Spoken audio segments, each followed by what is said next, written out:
раҳоӣ аз бумбасти коммуникатсионӣ, ҳадафи олии стратегӣ ва таҳкимбахши рушди иқтисоди миллӣ.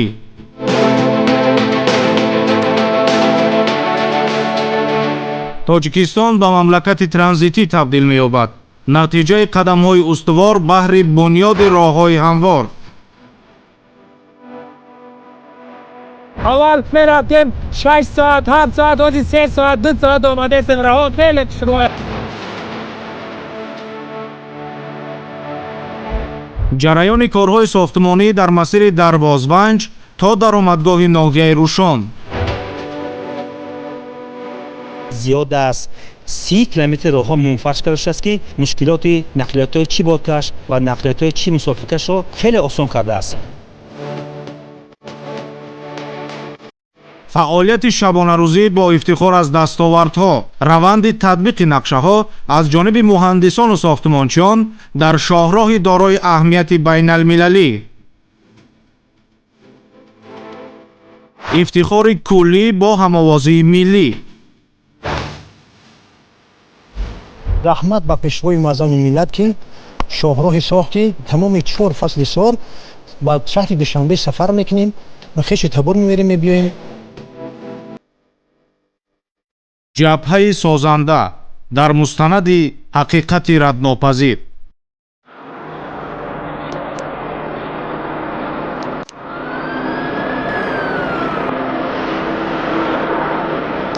барои тоҷикистони тозаистиқлол, ки гомҳои нахустини мустақилияти хешро мебардошт, дар баробари ҳазорон мушкилоти иқтисодию сиёсӣ зарурате пеш омад, то мамлакатро аз бумбасти коммуникатсионӣ берун биёрад ва ин кишвари 93% кӯҳсоро, ки мардумаш бо бориши барфи нахустини зимистон моҳҳо аз дидори ҳам бенасиб мемонданд, ба як давлати воҳиду устувор табдил гардонад.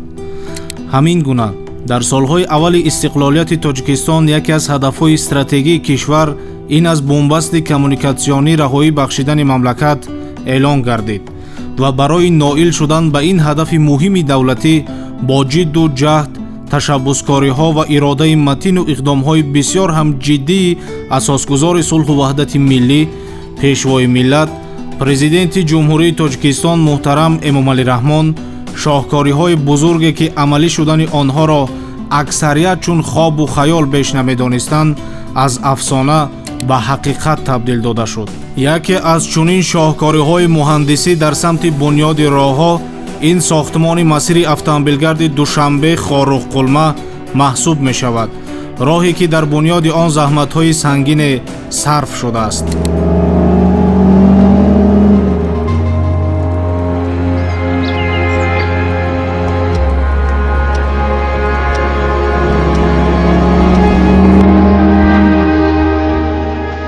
ҷодаи Душанбе Хорухқулма дорои аҳамияти байналмилалӣ аст, ки аз шаҳру ноҳияҳои Ваҳдат, Данғара, Кӯлоб, Дарвоз, Хорух ва аз Ағбаи Қулма гузар мекунад.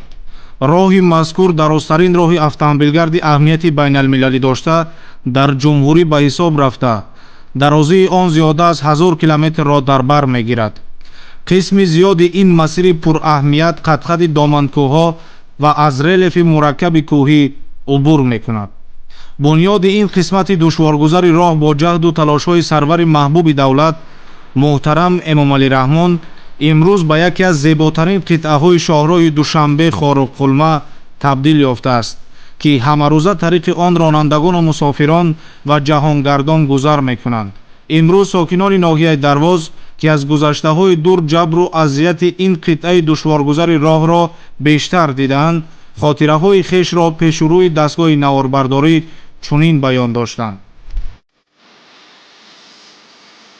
шоҳроҳ бисёр зиндагии мардуми моро ба дараҷаи баландтарин оварда расонид. раҳмат ба пешвои муаззами миллат, ки шоҳроҳи сохти дар тамоми байналмо дар тамоми 4 фасли сол ба шаҳри Душанбе сафар мекунем ва хеши табор меберем, мебиёем. 6 моҳ мо маҳкам будем, аз моҳи ноябр маҳкам мешуд то моҳи мая. ҳозир чӣ? ҳозир дар мобайни 2 соат мо ба шаҳри Кӯлоб мерем. бисёр шоҳроҳ ин дӯстӣ аст. хизматҳои шоёне пешво дорад, ягон даври подшоҳӣ набудааст. касе ки биноӣ дорад мебинад, ки пешво чӣ гуна хизматҳо дорад. با جانبازی‌ها چه دولت ساخته است. این دولت باید با همچون گوهره که چشم باید نگاه داریم. اگر کسی کور باشه نور نمی‌بیند، نگه بینو می‌بیند که چگونه در ظرف 33 سال دولت ها و دولت‌های پیشقدم ابوالقدر بوده رسوند. роҳҳо барҳақ оинаи кишвар ва пайвандгари марзҳо ву қалбҳост.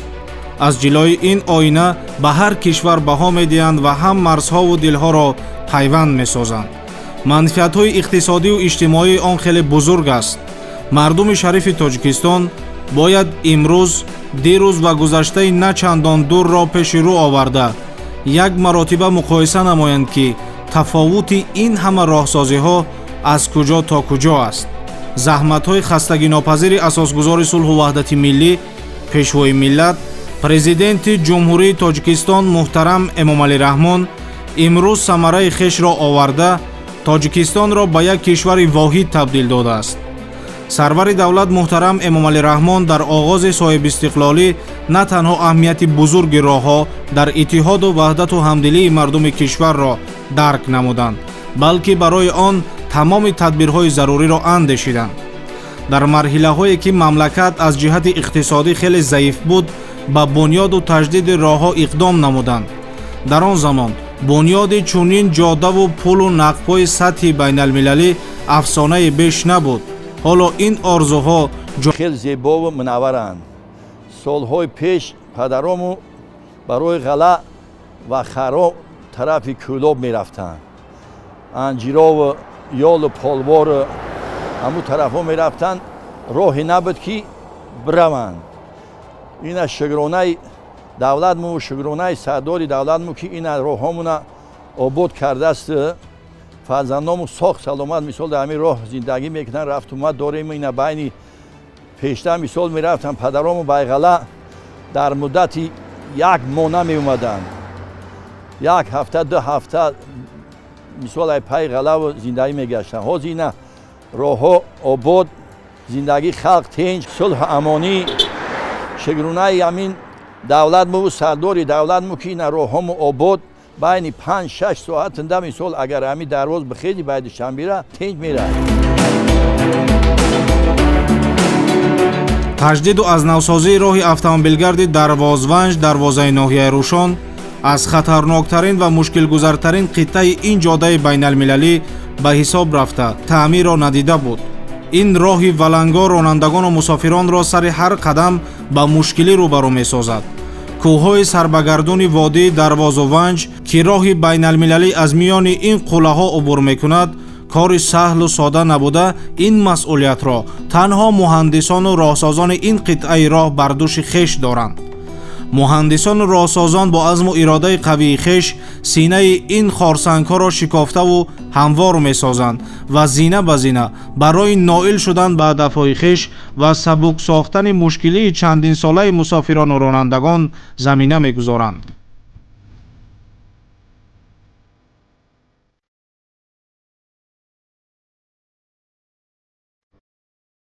корҳои сохтмонӣ ва татбиқи лоиҳа дар ин масир бо ҷалби мутахассисон ва техникаҳои зарурӣ бо маром ҷараён дорад. аз давраи оғози корҳои сохтмонӣ то ин ҷониб бо ҷалби коргарону мутахассисон корҳои зиёди сохтмонӣ ба анҷом расида, натиҷаҳо дар ин ҷодда назаррас мебошанд.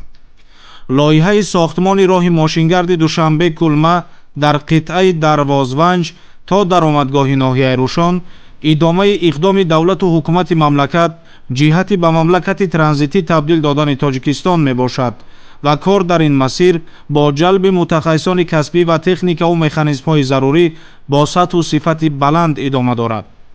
дар роҳи автомобилгарди Дарвозванҷ то даромадгоҳи ноҳияи Рӯшон дар минтақаҳои баландкӯҳ роҳ то ҳадди зарурӣ паст ва паҳноияш васеъ мешавад ки ин тадбир ба хотири таъмини бехатарии ҳаракати воситаҳои нақлиёт дар тамоми фасли сол амалӣ мегардад.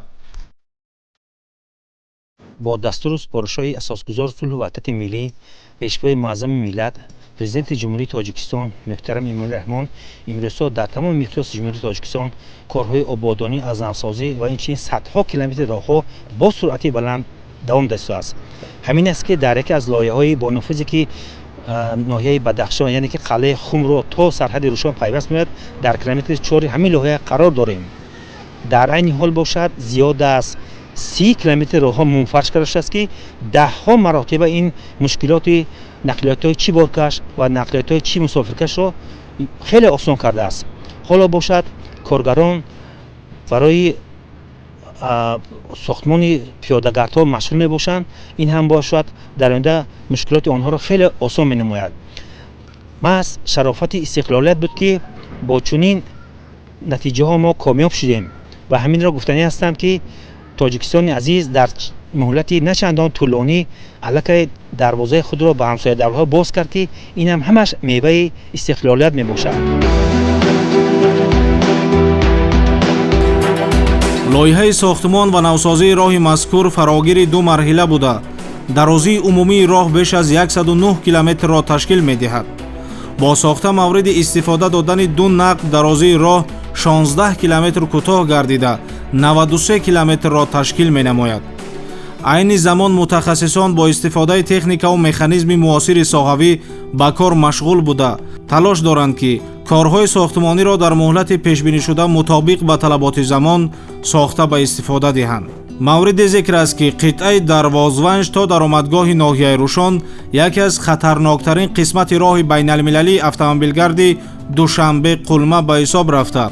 رانندگان و مسافران ماشین‌های مسافربر و بارکش با مشکلی زیاد این مسیر را طی می‌کردند.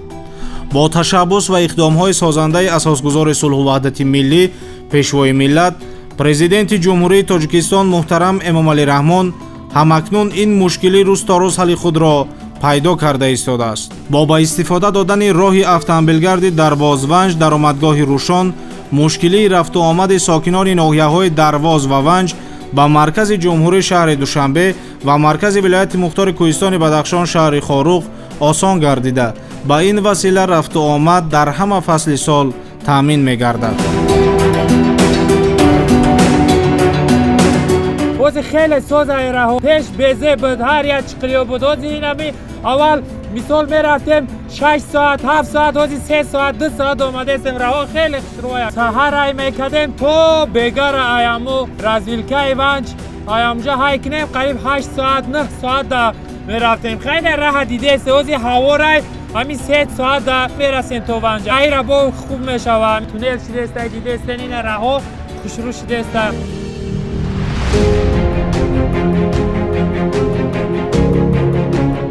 در این قطعه کارهای تخت و هموارکنی و سه‌کنی راه، گذاشتن 330 قبور آبگذر، ساختمان جویبارهای بتونی در دو کنار راه با درازی 3328 متر، بنیاد 5 دالان با درازی 601 متر، 2 نقب و 15 پل ماشینگذر با درازی 633 متر و دیگر انشاءات ضروری پیش بینی شده است.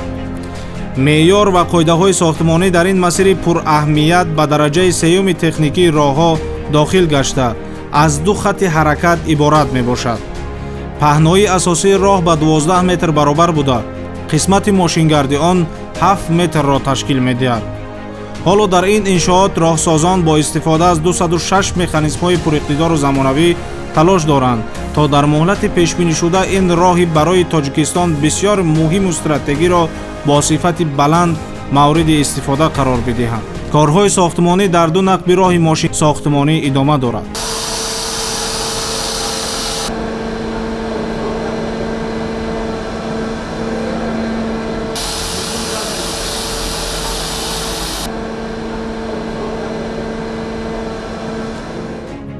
ما در نقب رقم 1 در دهه کیران نویای دروازه قرار داریم. 1280 متر کارهای نقبی به انجام رسانیده شدند. قسمت بالایی نقب باشد 1034 متر بتون پوش کرده شد. در قسمت پایانی باشد 1160 متر کارهای آهن بتونی به انجام رسانیده شد. طبق لایحه دو نقب پیش بینی شده است. در نقب مذکور زیاده 100 نفر کارگران محلی 20 نفر کارگران خطایی کار کرده ایستادند. ما در دوام ساختمان برای با صفت بلند انجام دادن کارهای ساختمانی از طرف متخصصان مشورتچیان برای رفت کارهای ساختمانی نظارت بوده با صفت بلند کارها را به انجام می‌رسانیم. айни замон дар марҳилаи якуми сохтмону навсозии роҳи автомобилгарди Дарвозванҷ даромадгоҳи Рӯшон мутахассисони дохиливу хориҷӣ бо ҷалби техникаву механизми роҳсозӣ дар ҳама нуқта ба таври густурда фаъолият доранд. аз шумораи умумии кормандон аксарияташонро мутахассисони маҳаллӣ ташкил медиҳанд. баҳри вусъат бахшидани корҳои сохтмону навсозӣ ва дар муҳлати пешбинишуда ба истифода супоридани иншоот барои кормандон ва мутахассисони дохиливу хориҷӣ ки дар татбиқи ин лоиҳа фаъолият менамоянд, шароити мусоиди корӣ фароҳам буда бо ҷойи хоб таъмин карда шуданд. роҳи мазкур дар қисмати шарқии Тоҷикистон ҷойгир буда пойтахти мамлакатро бо ноҳияҳои Дарвоз, Ванҷ, Рӯшон, Шуғнон, Ишкошим, Хоруғ ва Мурғоб пайваст менамояд ва яке аз дарвозаҳои асосӣ барои пайваст намудани Ҷумҳурии Тоҷикистон бо кишварҳои хориҷӣ маҳсуб мешавад. мутобиқи талаботи замон сохта мавриди истифода қарор додани роҳи автомобилгарди Дарвозванҷ даромадгоҳи Рӯшон бо таъмин намудани бехатарӣ ва ҳаракати мунтазами воситаҳои нақлиёт аз ҷумла ба меъёрҳои байналмилалӣ мутобиқ намудани ҳолат ва андозаҳои геометрии роҳ, инчунин сарфа намудани вақт ва сӯзишворӣ, интиқоли молҳои мавриди ниёзи мардум дар ҳама фаслҳои сол ва дар маҷмӯъ ба баланд бардоштани сатҳи зиндагии мардум замина мегузорад. роҳсозон бо мақсади сари вақт ва бо сифати баланд ба истифода додани роҳи мазкур аз механизму техникаи пуриқтидори замонавӣ самаранок истифода мебаранд ва талош менамоянд ки роҳи пурхавфу душворгузарро ба ҷоддаи тахту ҳамвор табдил диҳанд.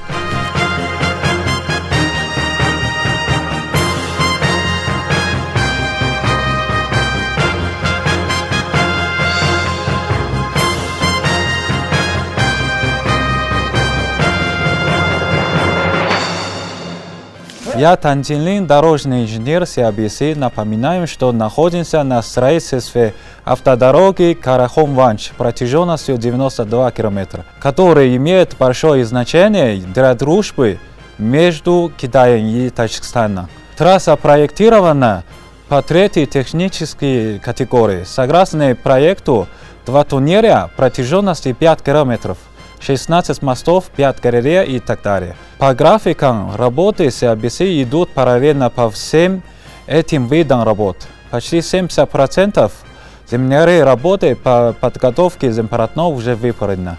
Автодорога также обеспечивает социальные, политические и экономические выгоды для всей страны. Будем выполнить строительство качественно и по плану. санги асоси қитъаи душворгузари шоҳроҳи Душанбе Хоруққулма аз ҷониби сарвари давлат муҳтарам Эмомалӣ Раҳмон 27 сентябри соли 2021 гузошта шуд. ин масофаро ронандагон бо заҳмат ва зери хатари резиши сангу кӯҳпораҳо гузар месозанд.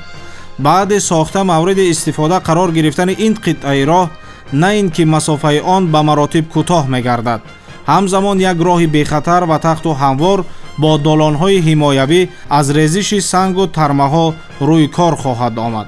ин як қадами устувори дигаре хоҳад гашт дар мустаҳкам гаштани истиқлолияти коммуникатсионӣ дар мамлакат ва фаротар аз ин ҳамдилию муҳаббат ва иттиҳоди сокинони кишварро устувору қавӣ хоҳад сохт.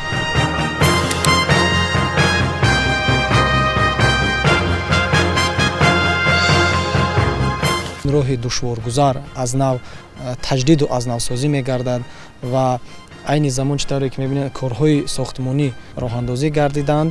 маврид ба зикр аст ки зимни ифтитоҳи сохтмони шоҳроҳи автомобилгарди Қалайхунванҷ сарҳади ноҳияи Рӯшон асосгузори Сулҳу ваҳдати миллӣ пешвои муаззами миллат президенти ҷумҳурии Тоҷикистон муҳтарам Эмомалӣ Раҳмон иброз доштанд ки роҳ бо сатҳу сифати баланд сохта шавад, то ки ба насли ҷавони мо ҳамчун мерос боқӣ монад. дар робита ба ин мо муҳандисони лоиҳа дар якҷоягӣ бо машваратчиён бо дарки баланди масъулият ҷиҳати бо сифат анҷом ёфтани корҳои сохтмонӣ назорат бурда истодаем. тамоми масъолияҳои дар роҳ истифодашаванда пеш аз ҳама аз санҷиш ва назорати озмоишгоҳ гузаронида мешаванд ва баъдан дар сохтмон истифода бурда мешавад.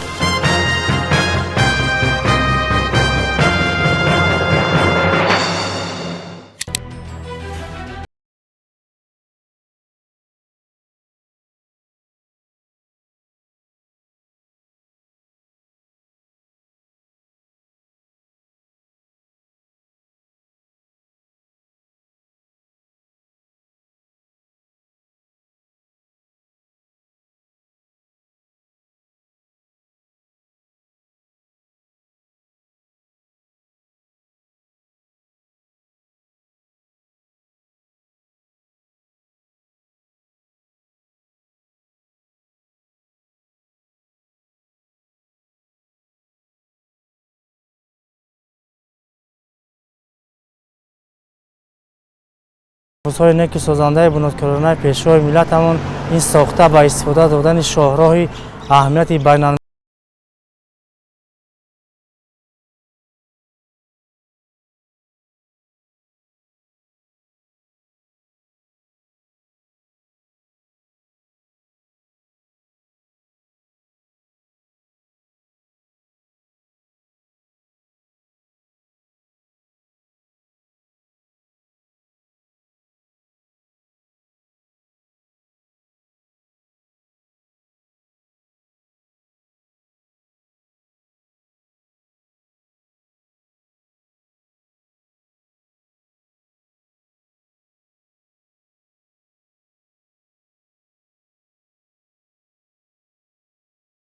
مرکزی زینه اول را اشغال میکند.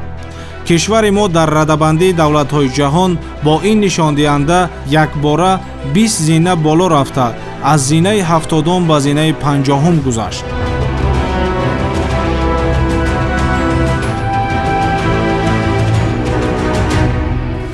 با دستگیری و توجه به واسطه اساسگذار صلح و وحدت ملی پیشوای ملت پرزیدنت جمهوری تاجیکستان محترم امامعلی رحمان امروزها کار ساختمانی در راه اتومبیلگرد دوشنبه قلمه قطعه قلعه‌خون ونج تا سرحد ناحیه روشن با مرام ادامه دارد. مقصد اساسی ساختمان انشاءات مذکور تامین نمودن بخطری و حرکت منتظم واسطه‌های نقلیات از جمله با معیارهای بین المللی مطابق نمودن حالت و اندازه‌های گیومتری راه، اینچنین صرفه نمودن وقت و سوزشواری برای کشاندن مال‌های نیازی مردم در همه فصل سال، تامین جای‌های کاری و پس نمودن سطح کمبزاعتی در حدود جمهوری به حساب می‌رود. راه با نظر داشت طلبات جهانی ساحه راهسازی بنیاد می‌گردد.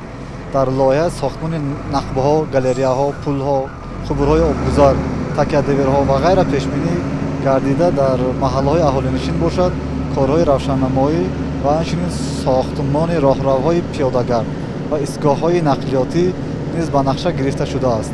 هدف ما کارگران و متخصصان به آن روانه کرده شده است که در دایره عملی‌گردانی هدف‌های حکومت جمهوری تاجیکستان برای حرکت واسطه‌های نقلیات و انتقال مال و محصولات شرایط مساعد فراهم آوریم. ساختمان راه لایحه مذکور طبق طلبات معیارها و قاعده‌های ساختمانی به درجه سوم تکنیکی راه‌ها مطابق کرده می‌شود و از دو خط حرکت عبارت بوده.